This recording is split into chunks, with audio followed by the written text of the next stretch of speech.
buenos días tengan todos ustedes. Soy el doctor Oscar Valencia, coordinador de este espacio de educación médica continua. En nombre de la Escuela de Medicina y Ciencias de la Salud del Tecnológico de Monterrey, les doy la más cordial bienvenida a la sesión académica de pediatría.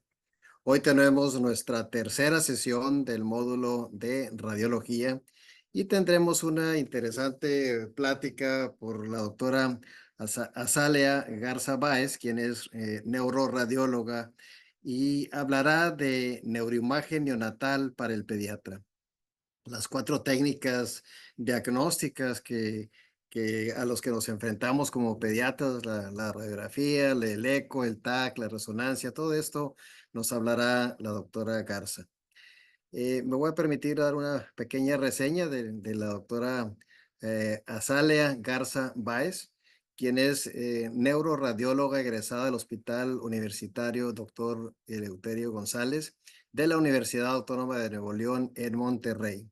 Y durante su formación tuvo rotaciones en el Instituto Nacional de Neurología y Neurocirugía en Ciudad de México y también en John Radcliffe Hospital del Sistema Nacional de Salud de la Universidad de Oxford en Inglaterra.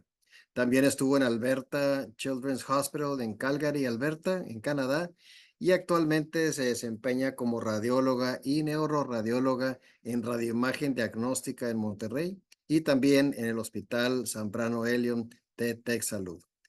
La doctora Garza Báez es profesora de pregrado y posgrado de radiología y neuroradiología en la Escuela de Medicina y Ciencias de la Salud del Tecnológico de Monterrey, así como en el programa multicéntrico que se tiene con el Tecnológico de Monterrey y la Secretaría de Salud del Estado de Nuevo León. Ella es candidata investigadora del Sistema Nacional de Investigadores y es editora del Journal of Mexican Federation of Radiology and Imaging. Nos da mucho gusto, doctora, que estés aquí con nosotros. Es un privilegio, un honor que estés con nosotros. Adelante. Buenos días. Voy a compartir mi pantalla.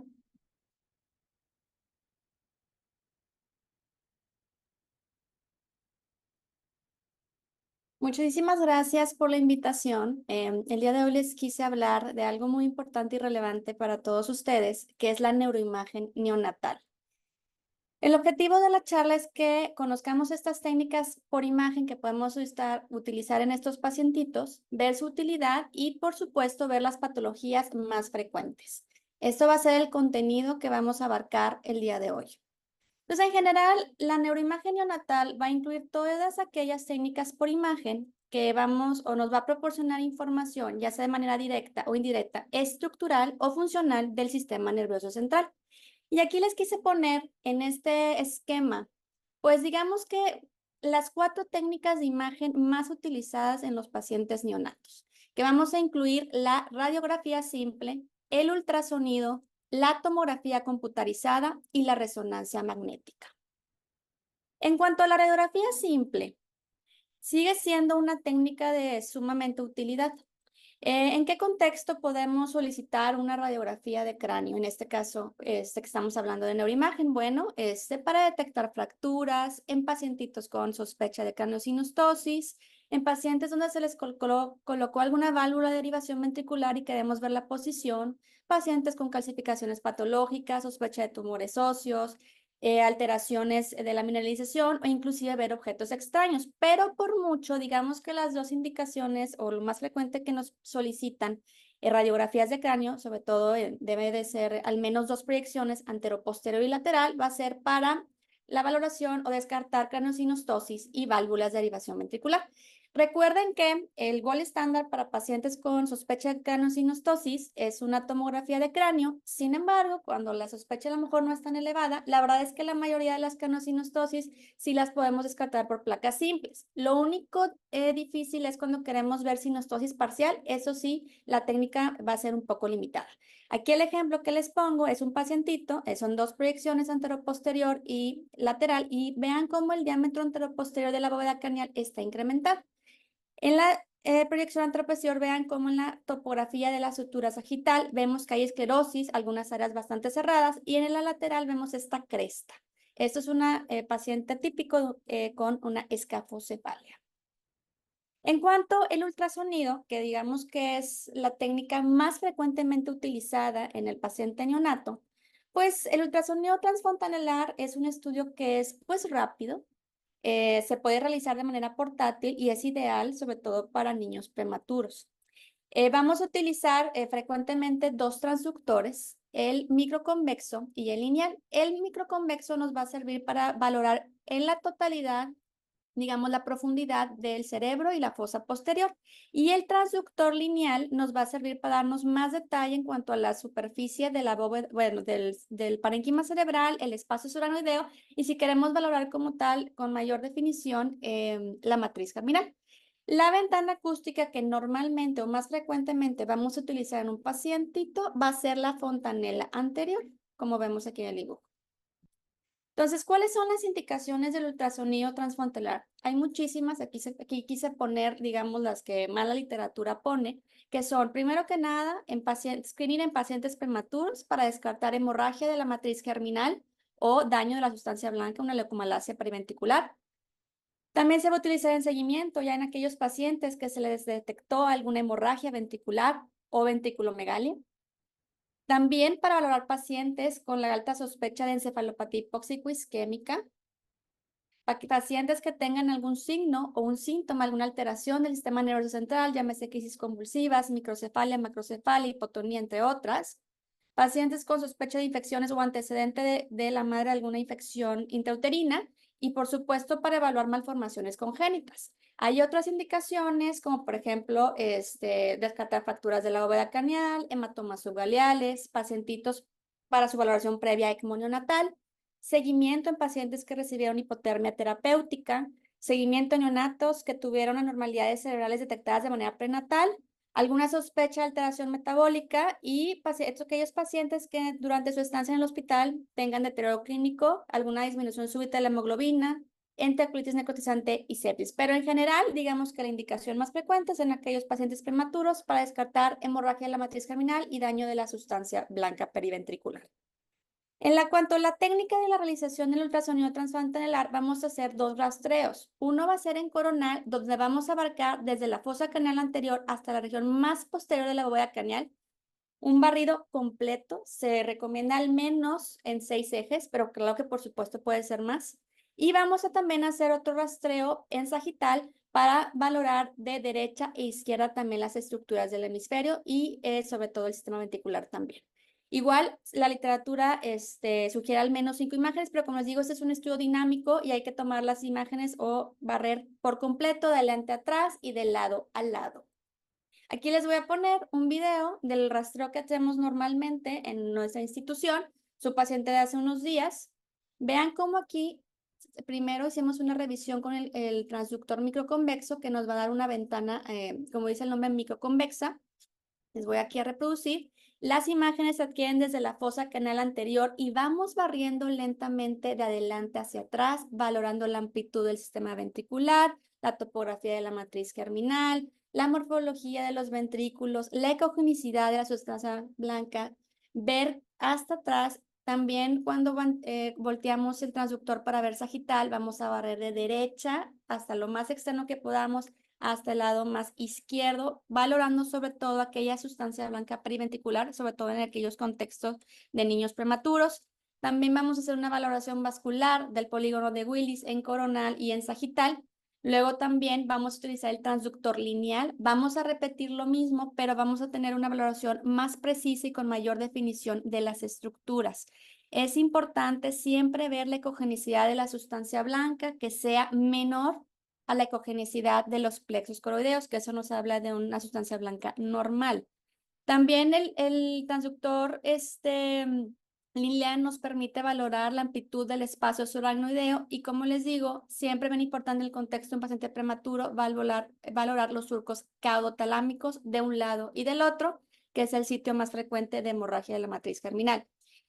Este es un barrido que nosotros lo realizamos de manera típica, pero como les digo, siempre en imágenes en coronal, centrarnos en la topografía de la matriz germinal y en los sagitales, aquí les pongo una valoración bilateral, como debe de ser, Surcocaudatalámico, este es el núcleo caudado y este es el tálamo, por esto a este lugar se le llama surcocaudatalámico, y siempre ver que ahí no haya ningún material ecogénico que sugiera material hemático.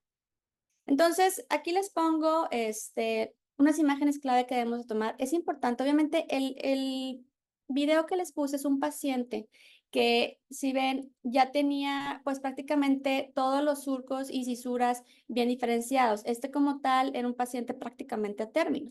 Cambio aquí, les pongo otro ejemplo de otro paciente y vean cómo el cerebro está lisito. Es importante en nosotros, ustedes, que si ustedes van a hacer ultrasonido o nosotros como radiólogos, siempre saber la edad gestacional para saber si lo que estamos viendo en nuestro estudio va de acuerdo a la edad.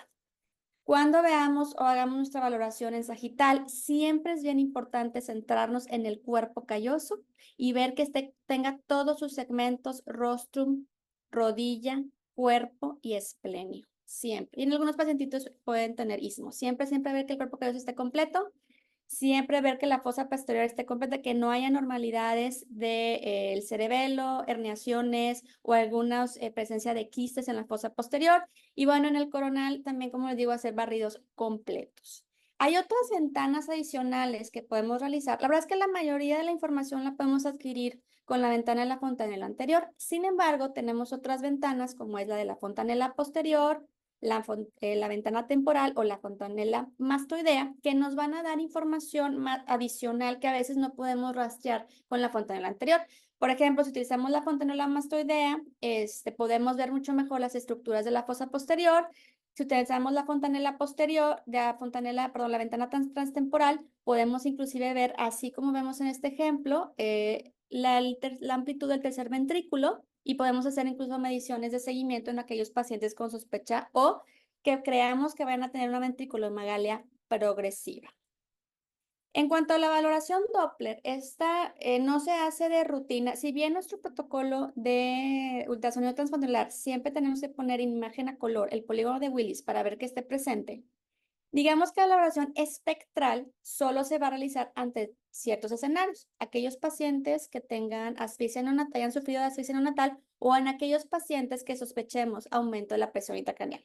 Lo que vamos a hacer es que vamos a centrar nuestra valoración en las estructuras del polígono de Willis. Normalmente los valores de referencia que contamos son sobre todo en las cerebrales anteriores, medias y posteriores. Y el valor, y claro que ya existen velocidades predefinidas de acuerdo a la edad del pacientito, pero lo más importante en el contexto de hipoxia o de aumento de la presión intracraneal va a ser el índice de resistencia, que generalmente nuestro equipo no lo va a dar de manera automática. Simplemente con poner marcar donde está la velocidad picosistólica y la velocidad diastólica nos va a dar el índice de resistencia, y este es un valor que normalmente en pacientes neonatos debe estar entre 0.65 a 0.9. Cuando existe una dilatación arterial por una hipoxia o una isquemia, va a aumentar nuestra velocidad picodiastólica, y entonces el índice de resistencia va a disminuir. Entonces, en este escenario, el IR va a ser menor a 0.9. Al contrario, en aquellos pacientes donde sospechemos aumento de la presión intracraneal, el índice de resistencia va a incrementarse.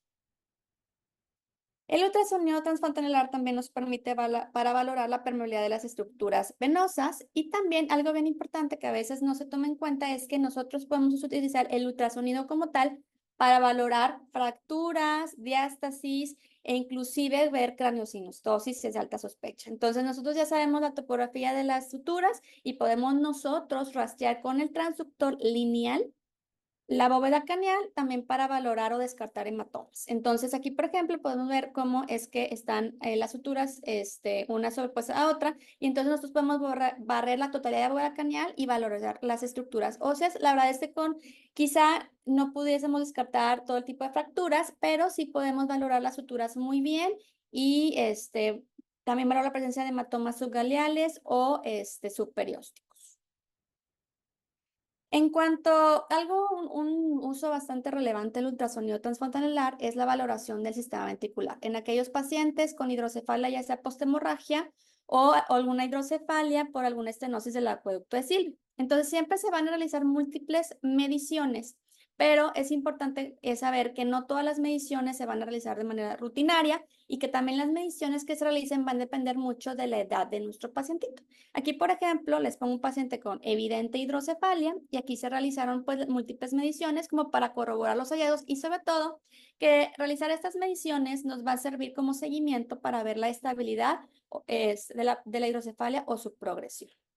Entonces, aquí les pongo las medidas del tamaño ventricular que generalmente utilizamos. En todos aquellos pacientitos menores a 40 semanas de gestación, las medidas que vamos a utilizar van a ser el índice ventricular de Levin y la medición del cuerno anterior del ventrículo lateral.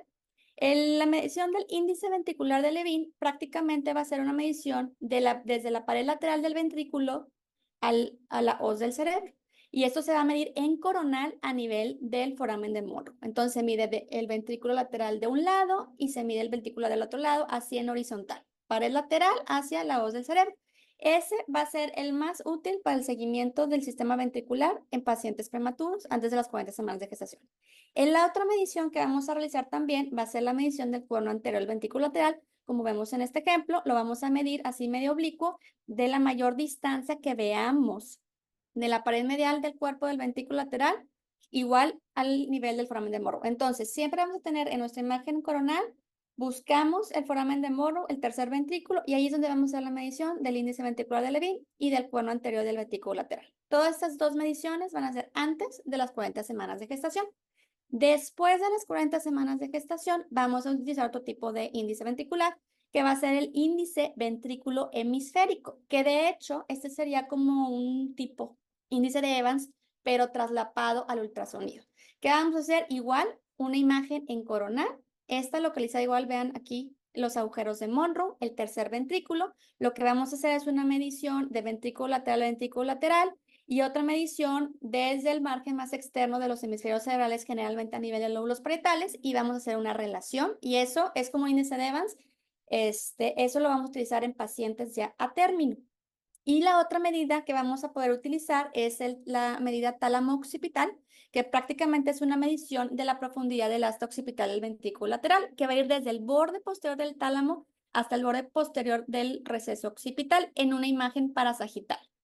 Existen más mediciones, pero estas son las básicas y generalmente entre más mediciones hagamos es cuando nos queda un poquito de duda si el paciente tiene no ventriculomegalia. Pero entonces el estándar en pacientes prematuros, índice ventricular de Levin y el cono anterior del ventrículo lateral, pacientes a término, el índice ventrículo hemisférico o también llamado índice ventricular normal.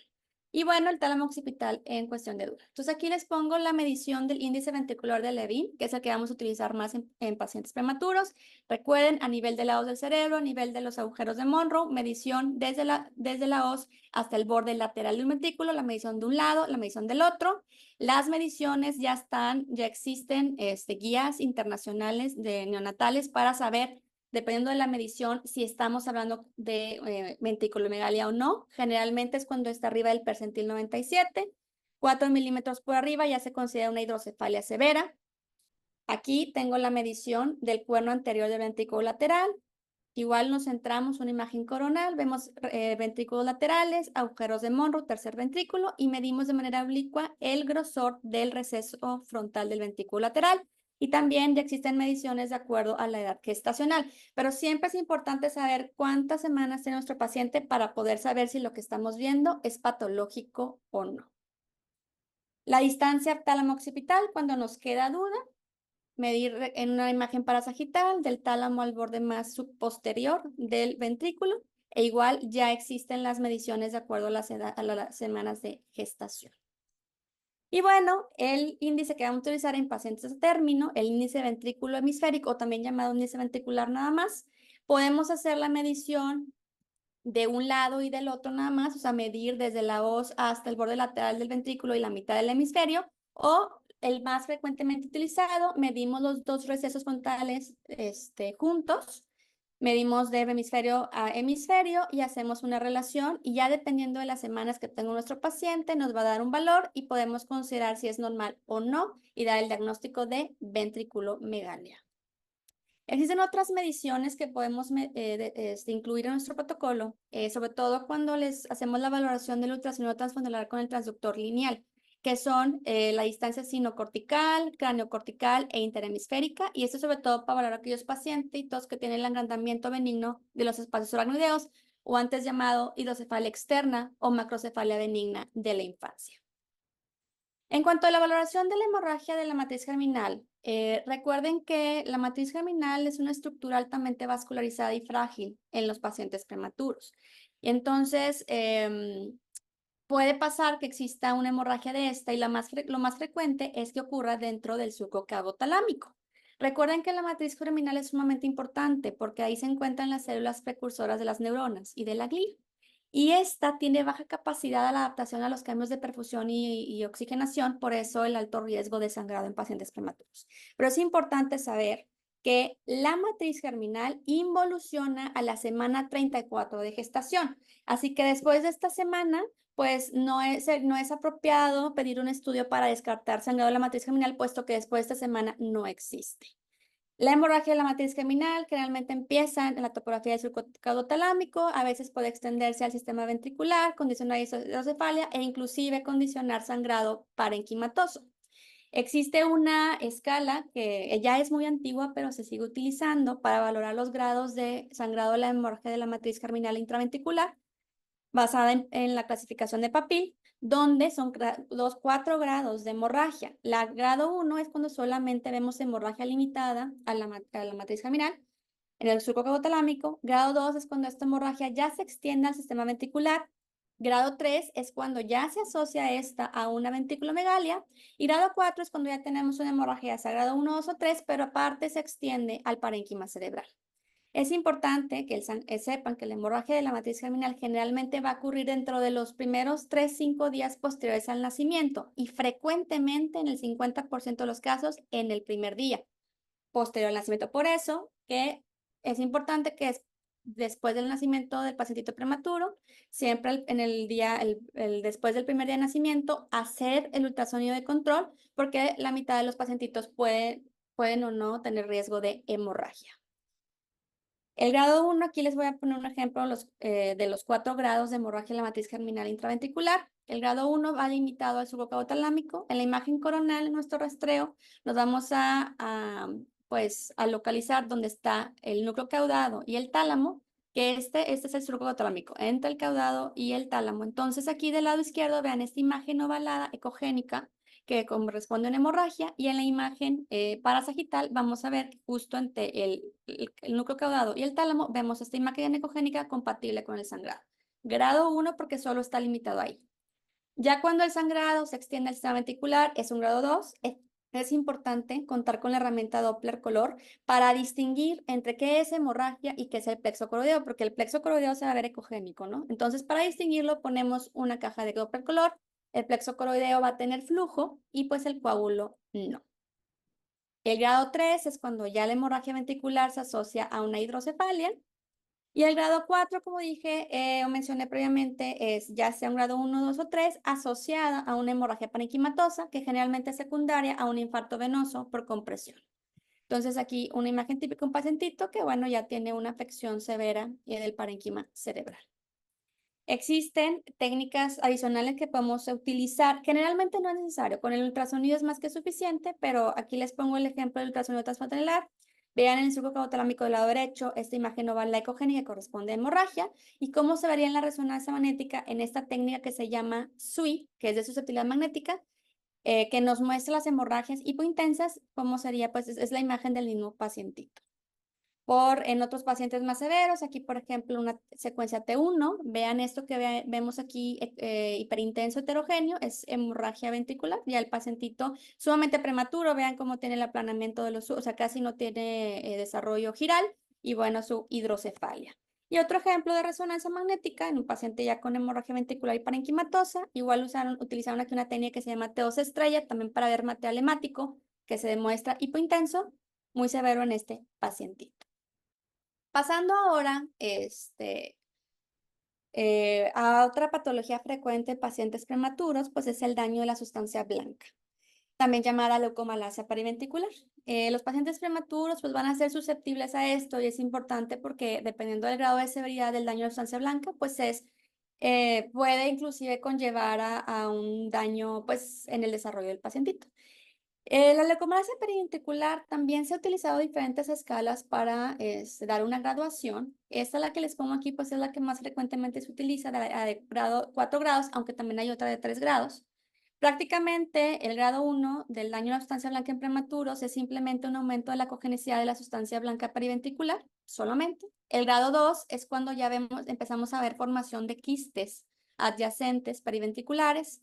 El grado 3 es cuando estos quistes ya son más extensos en sustancia blanca frontal, parietal, occipital. Y el grado 4 ya es cuando llegan estos quistes a la sustancia blanca subcortical. Es importante considerar, cuando nosotros tenemos un paciente prematuro y le pedimos, obviamente, en el día posterior al nacimiento, el ultrasonido transfontanelar, vamos a encontrar frecuentemente un fenómeno que se le llama flaring.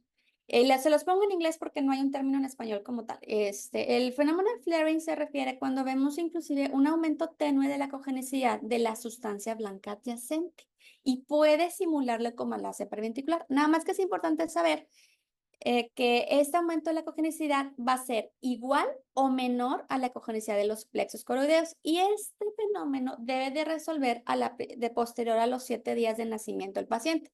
Entonces, si vemos este fenómeno en el primer día, hay que hacer un estudio de control a los 7 días. Si posterior a una semana seguimos viendo este aumento de la cogenicidad, que inclusive es mayor a la cogenicidad de los plexos coroideos, por definición es una leucomalacia periventricular. Pero no vamos a poder definir en nuestro primer eco de control leucomalacia periventricular, al menos que esté muy severo. O sea, si ya vemos que el aumento de cogenicidad es sumamente mayor al plexo, sí podemos decir que es leucomalacia, pero generalmente vamos a requerir el estudio de control a los 7 días para ver si persiste o no esto, o si se formaron algunos quistes ahí periventriculares. Por resonancia magnética, generalmente no nos piden cuando son neonatos pacientes la resonancia para evaluar esto, pero de llegar a hacer o ver los hallazgos o queremos ver con las secuelas, aquí les pongo una resonancia magnética, es una secuencia FLAIR, y es un aspecto típico de un paciente con leucomalacia periventricular, donde vamos a ver los ventrículos laterales irregulares, o sea, sus paredes van a ser irregulares. Vamos a ver disminución del grosor de la sustancia blanca y vamos a ver aumento de la intensidad de la misma, estos hallazgos típicos de leucomalacia. Pasando eso ya vimos placa simple, ultrasonido. Ahora veamos la utilidad de la tomografía computada en el paciente neonato. Digamos que en general, pues se puede solicitar TAC de cráneo simple, pero en algunos escenarios pueden pedirse el TAC de cráneo con contraste o si sospechamos alguna alteración vascular, un angio-TAC o un veno-TAC. ¿Cuáles son las ventanas típicas de un TAC de cráneo simple? Aquí les estoy poniendo un ejemplo de un paciente adulto para que ahorita podamos ver en un paciente neonato. Entonces, las ventanas de un TAC de cráneo simple va a ser la ventana cerebral y la ventana de hueso. Y en un paciente adulto, el parénquima cerebral, la corteza se va a ver hiperdensa y la sustancia blanca se va a ver hipodensa, o sea, de menor densidad. ¿Por qué? Porque en la corteza están las neuronas y en la sustancia blanca están los axones. Y los axones tienen mielina, la mielina es grasa, y entonces esa grasa de la mielina hace que tenga menor densidad de sustancia blanca por tomografía. Pero ¿qué pasa en el pacientito neonato? Pues el pacientito neonato todavía no se ha mielinizado la sustancia blanca y entonces vamos a ver estas imágenes como muy hipodensas en la sustancia blanca, que si no estamos entrenados o acostumbrados a ver estas imágenes, podemos pensar que es patológico. Entonces siempre es importante, la verdad es que de manera inicial, valorar pacientitos que sospecha eventos hipóxicos isquémicos no es el estudio recomendado, precisamente por este detalle de la falta de mielización normal de la sustancia blanca. Pero lo que sí se podría recomendar el uso del TAC de cráneo en paciente neonato es cuando queramos descartar hemorragia. Ahí sí, ya sean eventos per se hemorrágicos, eventos con trauma o aquellos pacientes que sospechamos que ya tuvieron un evento pues isquémico, pero sufrieron transformación hemorrágica. Aquí les pongo 2 ejemplos de pacientes diferentes. Este pacientito, pues múltiples zonas de pérdida de la diferencia de sustancia y sustancia blanca justo en los territorios limítrofes vasculares. Vemos hipodensidad, esos son eventos isquémicos, pero vean cómo ya empezó a tener transformación hemorrágica e inclusive tiene un pequeño hematoma laminar interhemisférico.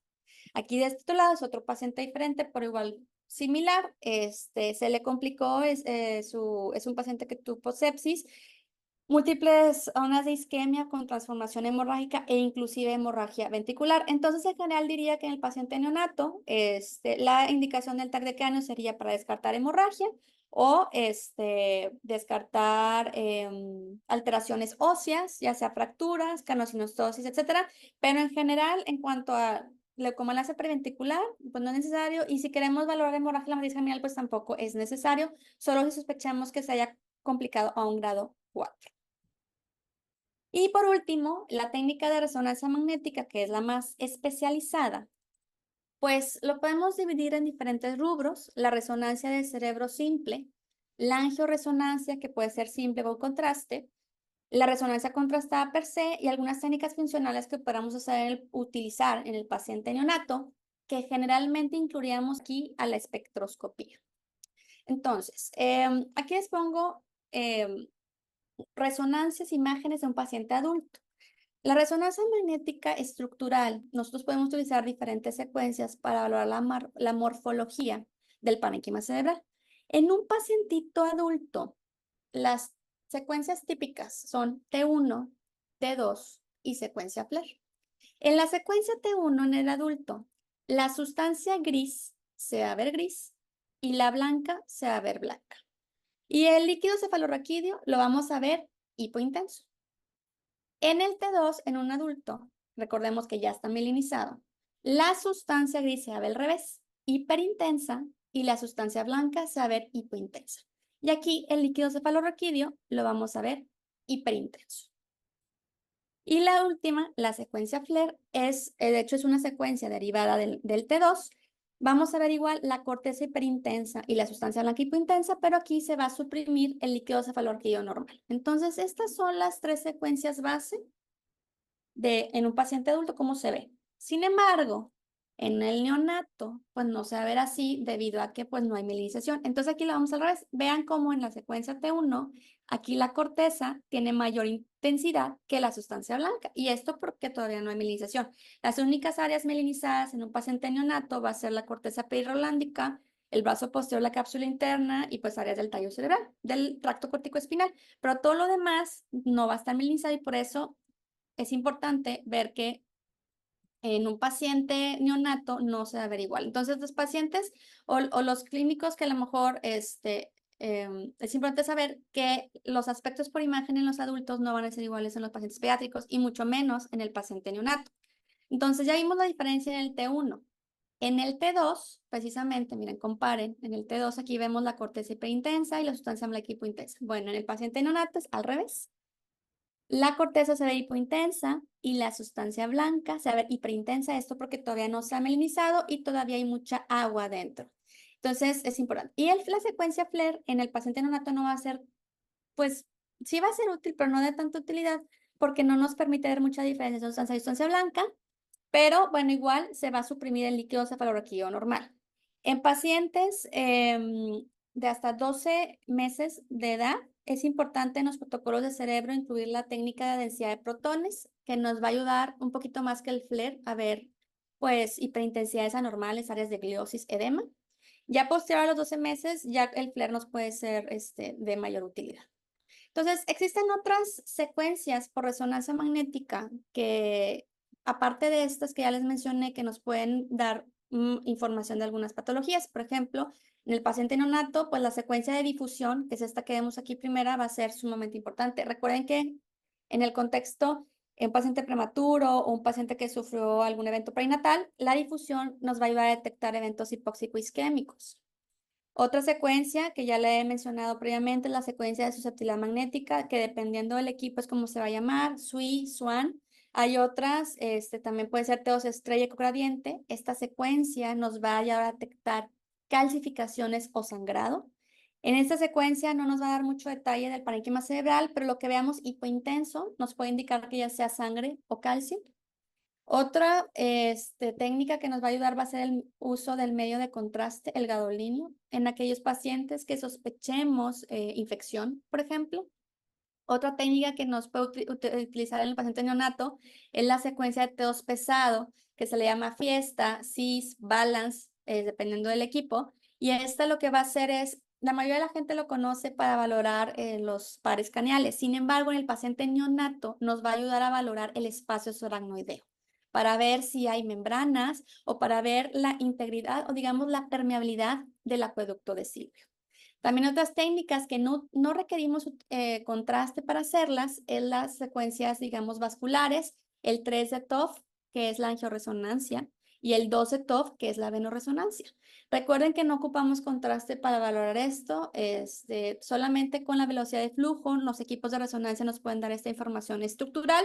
Solamente en algunas ocasiones vamos a utilizar contraste, sobre todo en la valoración de las venas, porque como las venas pueden tener digamos, un flujo muy bajo, a veces el equipo puede no detectarnos señal y a veces vamos a ocupar contraste para valorar su permeabilidad, pero la verdad es que la mayoría de las veces no va a ser necesario. Entonces, pues estas son otras secuencias básicas que podemos incluir, bueno, que muchas veces incluimos en nuestros protocolos de resonancia. Aquí les pongo un ejemplo sobre todo en aquellos pacientes que tengan hidrocefalia y no sepamos bien la causa de la hidrocefalia. Es importante incluir una técnica de T2 pesado.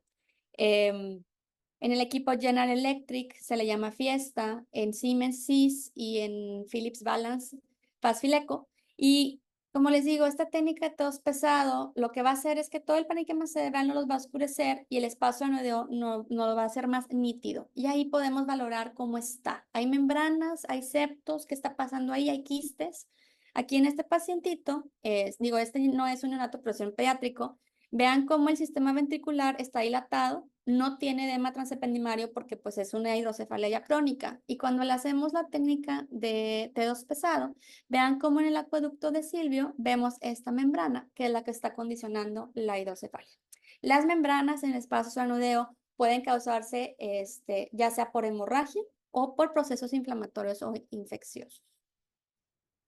También el uso del gadolinio nos va a servir sobre todo en aquellos pacientitos que sospechemos infección. Este es un pacientito, no era neonato como tal, estaba muy chiquito, no me acuerdo de la edad, pero bueno, un paciente con tuberculosis del sistema neurocentral. Vean cómo en las cisternas de la base tenemos un engrosamiento leptomeningio y múltiples imágenes con realce anular, típicas de tuberculomas. Y bueno, por último, les quiero hablar de la encefalopatía hipóxico-isquémica. Recuerden que es un daño cerebral en el neonato que es causada por insulto, ya sea hipóxico isquémico, como dice el nombre. Causa hasta el 8% de las parálisis cerebrales y es importante saber, sí o sí, el estudio de elección en este contexto es la resonancia magnética.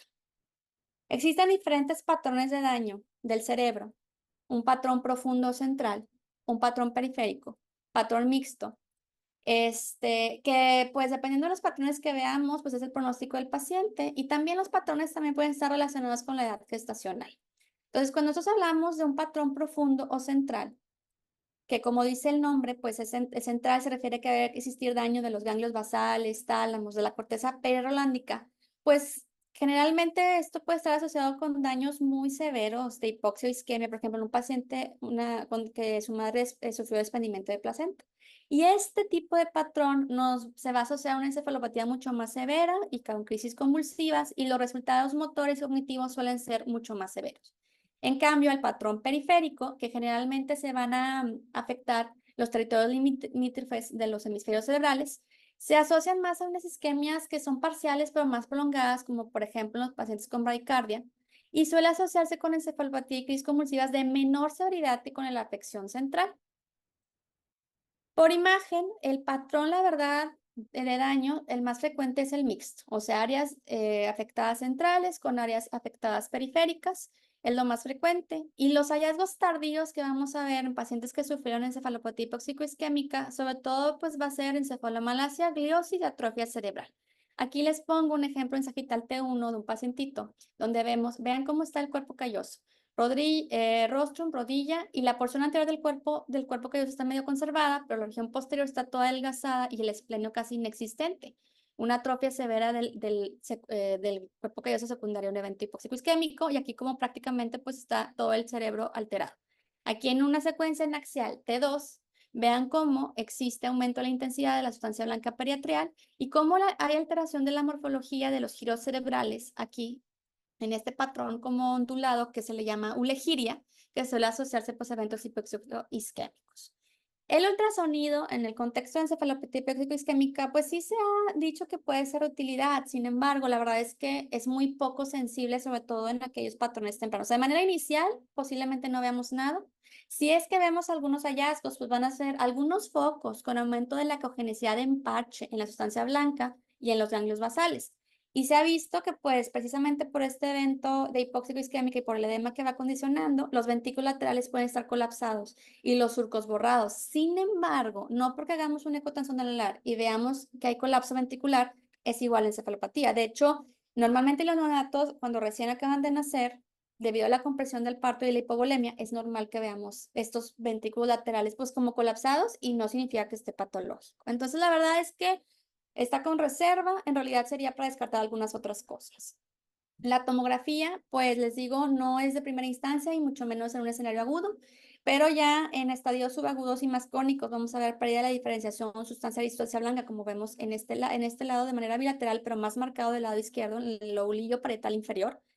Pérdida de la diferenciación, disminución de la densidad, y con el tiempo, pues ese parénquima cerebral va a perder volumen e inclusive se pueden formar calcificaciones, debido al daño hipóxico isquémico. Pero, como les digo, en el contexto de encefalopatía hipóxico-isquémica, el gol estándar va a ser la resonancia magnética y la secuencia obligada es la difusión. En la difusión es donde vamos a poder ver si en verdad existió un daño irreversible. Vamos a ver en la secuencia de difusión aumento de la intensidad en la área de isquemia con disminución de aumento de la intensidad en la secuencia de difusión con disminución de la intensidad en la secuencia ADC. Este ejemplo les pongo es una difusión con restricción en los ganglios basales, cabeza neurocaudado, putamen de manera bilateral, un patrón central de isquemia. Y es importante saber que no se debe de hacer durante las primeras 24 horas, porque generalmente los hallazgos pueden ser muy sutiles o no presentes. Generalmente, lo que se recomienda es hacerse de los 3 a 7 días posteriores para valorar realmente la extensión del daño. 3 a 7 días, el pico máximo de afección en la secuencia de se basa a los 5 días y es importante no pasarse de los 7 días porque después va a suceder el fenómeno de pseudo normalización de la difusión y entonces la resonancia puede estar normal y realmente, pues que el pacientito se haya sufrido una encefalopatía hipóxico-isquémica. ¿Cómo lo vamos a ver en las diferentes secuencias? Normalmente, en el primer día o los primeros días va a ser normal el T1 y T2, solo va a estar patológico la difusión. Y cuando ya está patológico en el T1 y el T2, en las dos secuencias, las áreas afectadas se van a ver hiperintensas. No confundir, obviamente, con las áreas hiperintensas sutiles de la mielinización del tracto corticoespinal, ¿ok? Esa es una hiperintensidad marcada. Vean este paciente. Vean cómo el otro paciente, T1, áreas hiperintensas. En el T2, igual, áreas hiperintensas. Aquí en este paciente con afección de los ganglios basales. Acá, ya más arriba, en la región perirolándica, vean todas estas regiones hiperintensas. Aquí no se nota tanto, pero vean toda esta zona tiene mayor intensidad que el resto de sustancia blanca. Es un área de afección perirolándica. Pero la mejor secuencia es la difusión. Aquí, por ejemplo, esta es una secuencia T1. Vean cómo lo único que se ve hiperintenso es la mielinización del tracto corticoespinal en los brazos posteriores de la cápsula interna, pero la difusión va a ser muy chismosa. Aquí en este paciente con restricción en los ganglios basales y en la región perirolándica. Otro ejemplo, este fue afección central, casi central y un poco periférica. Este es otro paciente. Vean cómo esta es una secuencia T2 y vean cómo se perdió la intensidad de la corteza, que en el T2 en un paciente neonato es hipointenso, y en la secuencia de difusión se ve muy chismosa las áreas de infarto en un patrón periférico. Y este otro ejemplo, otro pacientito con afección central, vean la restricción de los ganglios basales e inclusive del tallo y del cerebelo. Entonces, la mejor secuencia es la difusión, sobre todo hacerse de 3 a 7 días posteriores al evento, considerar la pseudonormalización si se hace después.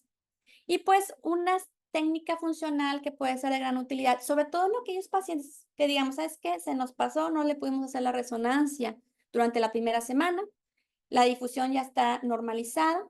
Bueno, podemos hacer la técnica funcional espectroscopía para valorar si hubo isquemia o no en este periodo de pseudonormalización. Podemos hacerlo en la resonancia dentro de los primeros 7 días, pero pues realmente no es necesario. La espectroscopía se haría sobre todo en aquellos pacientes que, ¿sabes qué? La difusión está normal, pero tenemos datos contundentes de una encefalopatía hipoxicémica y entonces se la ponemos unos ROIs en las áreas de interés, ganglios basales y región perirrolándica, por ejemplo, y lo que vamos a encontrar es que va a haber disminución del pico de N-acetilaspartato y aumento del pico de lactato en las áreas afectadas. Acuérdense que el lactato es un marcador anaerobio y este se va a elevar en áreas de isquemia. Pero recuerden, la espectroscopía es una técnica que no es invasiva y nos da información metabólica del cerebro, pero es importante saber cómo se ve una espectroscopía en un adulto y cómo se ve en el neonato. No es lo mismo. En un adulto, la espectroscopía, digamos que los metabolitos que utilizamos o que valoramos, pues son estos tres: colina, creatina y N-acetilaspartato. Hay más, pero son los básicos. La colina es un marcador de proliferación celular. La creatina solo es un marcador de energía y el N-acetilaspartato es un marcador de bienestar neuronal. En un adulto vamos a ver este ángulo de 45 grados que se llama ángulo de Hunter, pero en un neonato, debido a que todavía no hay mielinización, el pico de N-acetilaspartato no va a estar tan elevado. De hecho, aquí el pico de colina va a estar más elevado que el de N-acetilaspartato. Entonces, si nosotros no sabemos cómo se ve una espectroscopía en un neonato, podemos pensar que esa es una espectroscopía patológica y esto es normal. Pico de colina arriba, en este espectro pues más o menos, o sea, en medio, y puede haber ahí ligero piquitos pequeños de lactato. En el contexto de un paciente con encefalopatía hipoxicoisquémica, el parámetro que nos va a ayudar mucho más, pues va a ser la presencia de lactato. Esta es una espectroscopía de un paciente normal y estas de dos pacientes con encefalopatía hipoxiquémica. Vean en este patrón con una encefalopatía hipoxiquémica pues no tan severa, pues el pico de densidad aspartato no se ve afectado, pero sí hay un pico de lactato. Y en otro paciente que sufrió una encefalopatía hipoxicémica mucho más severa, ya vemos cómo hay una disminución del pico de densidad aspartato y un pico bastante marcado de lactato. Entonces, yo reservaría esta técnica para aquellos pacientes que estén en el periodo de pseudonormalización de la difusión para realizarse. Entonces, para concluir, pues como pudieron ver, es importante que conozcamos las diferentes técnicas de neuroimagen para solicitar el estudio, los estudios que sean de mayor utilidad para el pacientito, de manera que apoya a un abordaje pues, más completo, diagnóstico y terapéutico. Es bien importante que exista comunicación entre los radiólogos, los pediatras, para que podamos optimizar en las herramientas que existen por imagen y hacer el estudio que sea más ideal para nuestro paciente de acuerdo a la sospecha clínica. No sé si tengan alguna duda. Muchísimas gracias, doctora Azalia, por esta brillante exposición que nos das una panorámica de los estudios que se utilizan y la manera en que se hacen. Tenemos muchísimas preguntas, ojalá nos tengamos tiempo para que las puedas contestar. Una de ellas es, ¿pudiéramos decir que el TAC habrá que hacer primero una radiografía para descartar craniosynostosis y tratar de evitar un TAC? ¿O cuál es la edad en donde ya definitivamente tenemos que pedirlo cuando seguimos sospechando? Mira, la verdad es que ustedes son muy hábiles en la exploración física. O sea, normalmente ustedes siguen y muchas veces lo que yo me he dado cuenta es que si ustedes en la exploración física dicen, la verdad es que es muy baja la sospecha, sería radiografía. Y no hay una edad predeterminada, la verdad es que generalmente después de los 3 meses será lo ideal para tomar o pedir un estudio de imagen por craniosynostosis después de los 3 meses, pero a veces cuando los cambios morfológicos de bóveda craneal son muy evidentes, se puede hacer antes. La radiografía simple es como un screening. La verdad es que ya ahorita solo se hace en ciertos escenarios. Si la sospecha es elevada, se tiene que ir directo a la tomografía, porque además la tomografía va a ser de utilidad para la planeación quirúrgica. Entonces, no va a operar el neurocirujano con una radiografía. Entonces, si es alta la sospecha, hay que pedir TAC. Si es baja, podemos pedir las placas. La verdad es que si se sospecha de placocefalia posicional, las placas es más que suficiente. Pero en aquellos pacientitos de que, bueno, es que ya nos mortifica la morfología o los papás están muy mortificados, bueno, hacemos la tomografía. La tomografía es algo al estándar. Esa nos permite ver sinostosis o fusiones parciales que no podemos valorar con precisión con las placas. Entonces hay que saber que hay limitantes. Baja sospecha placas, alta sospecha tomografía de cráneo. Generalmente después de los 3 meses, ya que estás generalmente fusionada la sutura metópica. pero sí se pudiese hacer antes dependiendo de si el paciente tiene algún síndrome o no. Gracias. Otra de las preguntas es, ¿pudiéramos decir que tratar de hacer resonancia en lugar de TAC en la inmensa mayoría de los casos, tanto para una sospecha de hemorragia o de neuroinfección o cualquier otra patología? Sería sobre todo, creo yo que para la mayoría de los escenarios con el ultrasonido transfrontal, refiriéndome yo a hemorragia, leucomalacia, ultrasonido. Pero sabes que este paciente, el ultrasonido está normal, le hicimos un eco de los 3 días, está normal. Ahí es donde se hace la resonancia magnética. Recuerden que se tiene que hacer con sedación. O bueno, podemos hacer estas técnicas de dormir al paciente, etcétera, pero es un estudio más complicado. Entonces no se puede generalizar. Yo diría que si sospecha infección, sí. La verdad es que el ultrasonido tiene poca sensibilidad para infecciones. Sería el contexto de infecciones y sobre todo para morfología cerebral. Por ultrasonido es difícil ver polimicrogirias y heterotopias. Entonces, si es para estructural, sí tiene que ser resonancia, infecciones, sí. Y sobre todo, ya en un pacientito que sabemos que tuvo una encefalopatía hipoxicoisquémica, tiene todos los datos clínicos, etcétera, hacérsela, pero para valorar la extensión del daño y ustedes puedan saber, pues, el pronóstico del paciente. Bien, otras preguntas son, ¿qué tipo de destrezas debe tener actualmente un residente de neonatología en cuanto al uso de ultrasonido transfontanelar? ¿Debe saber lo básico? ¿Debe tener acceso al equipo? ¿Debe ser parte de la formación? Yo considero que sí. Los neonatólogos son los que están ahí con el pacientito todo el tiempo, vigilando. Cuando ellos deben de ser capaces de hacer un screening inicial, con el protocolo que ya les mencioné, coronal, sagital. Claro, no deben o no tienen la necesidad de tener la misma expertise que un radiólogo o un neuroradiólogo, porque pues evidentemente esa es nuestra área.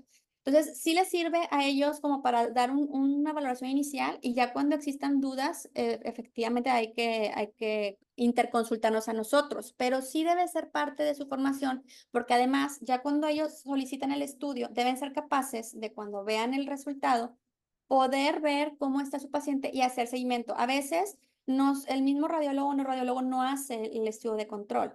Entonces, y el residente sí, si tiene el paciente y lo sigue y debe de poder ver y notar las diferencias entre un estudio y otro y por supuesto creo que debe ser parte de su formación. Pero solamente básico, ya para cosas más complejas, evidentemente ya es el área de expertise para nosotros que nos dedicamos a la imagen. El ultrasonido en urgencias, en lactantes, tanto para valorar un traumatismo craneoencefálico y ver si hay hemorragia o no, o cuando se sospecha de meningitis. ¿Eso tiene utilidad el ultrasonido? Sí, el ultrasonido, sobre todo en el contexto de meningitis, no para ver la meningitis como tal, sino para ver que no haya contraindicación para la punción. Nosotros en la imagen, nosotros hacemos, o sea, hacemos el ultrasonido transcontinental o quien esté ahí y vemos que cómo está el sistema ventricular y en la imagen sagital donde veamos la fosa posterior, siempre tenemos que ver dónde están las amígdalas cerebrales, de las amígdalas cerebelosas, perdón. Nosotros tenemos que ver que las amígdalas cerebelosas no estén descendidas y ese puede ser información vital para el médico tratante. Bien, otra de las preguntas es, en errores del metabolismo, ¿cómo se ve la espectroscopía? Lactato. Lactato es la clave. Eh, yo diría que, digo, la verdad es que afortunadamente la espectroscopía en el contexto de neonatos, no es tan compleja, pero sí necesitamos saber clínica. O sea, es decir, como en los errores de metabolismo va a haber aumento del pico del lactato, pues ves que hay pico de lactato en la encefalopatía, hay pico de lactato en los errores de metabolismo, pues sí, necesitamos información clínica. Entonces sí nos tienen que decir, bueno, es que el paciente sufrió esto, bueno, esto bajo el contexto de encefalopatía isquémica. Además de que, por ejemplo, en el contexto de encefalopatía hipoxémica vamos a ver otros datos de difusión, etcétera. En los errores de metabolismo vamos a ver alteraciones estructurales y de la intensidad de ciertas estructuras, como por ejemplo si son mitocondriales, los ganglios basales, etcétera. Pero bueno, para fines prácticos vamos a ver elevación del lactato y no nos va a decir qué tipo del error del metabolismo es, pero sí nos va a indicar que existe uno y eso pues es de gran utilidad para ustedes. Y en otra de las preguntas es, medio de contraste en neonatos, ¿cuál es la limitante? ¿Cuáles son las contraindicaciones? Y lo mismo para resonancia. Ok, la verdad es que no hay limitante. Nosotros, digo, la verdad es que utilizamos una cantidad bien pequeña, porque como lo calculamos por peso, ya hay una, o sea, prácticamente usamos una mínima cantidad. No se ha visto que haya daño, o digo, si se hace 1 o 2 veces no pasa nada. Sí se evita hacer estudios de repetición con gadolínio porque sí puede haber un depósito tardío del mismo, pero estamos hablando de pacientes que tengan más de 20 resonancias contrastadas. O sea, entonces realmente no hay limitación, salvo que se sepa que tenga algún daño renal. Pero en las últimas guías radiológicas se ha visto que realmente los nuevos agentes de gadolinio son bastante seguros y prácticamente salvo no hay contraindicación, mientras que se pueda hacer el estudio con resonancia. Serían más las contraindicaciones de la resonancia y que no tenga algún daño estructural renal ya conocido. Bien. ¿Alguna, último mensaje que quisieras dar a la audiencia, Azalia? Pues muchas gracias a todos por su atención. La neuroimagen neonatal es un área muy bonita.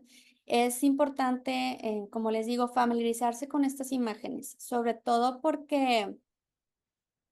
las imágenes antes a los 2 años de edad. Ya cuando nuestros pacientes tienen más de 2 años de edad, que ya está melinizado, la morfología cerebral va a ser muy parecida a la de los adultos. Pero en los pacientitos así chiquitos, menores de 2 años, o los recién nacidos, como pueden ver, a veces las imágenes pueden parecer patológicas cuando no lo son. Entonces siempre es importante poco a poco viendo más imágenes. Suele hacer sencillo esto y pues que no le tengan miedo a tener comunicación con nosotros, ni nosotros con ustedes, porque siempre, cuando hay comunicación, siempre el resultado va a ser mejor. Y cuando haya dudas de qué estudio sea mejor para un paciente en específico, siempre cuenten con nosotros en el área de neuroradiología para resolver cualquier duda. Muchísimas gracias a la doctora Azalia Garza Báez por esta excelente plática que nos da toda una panorámica de las técnicas diagnósticas radiológicas en el neonato.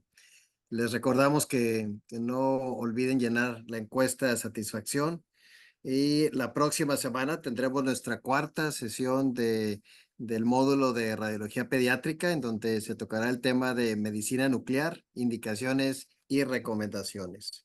Y estará a cargo de la doctora Adriana Flores.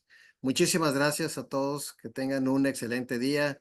Azalea, muchísimas gracias, que estén muy bien.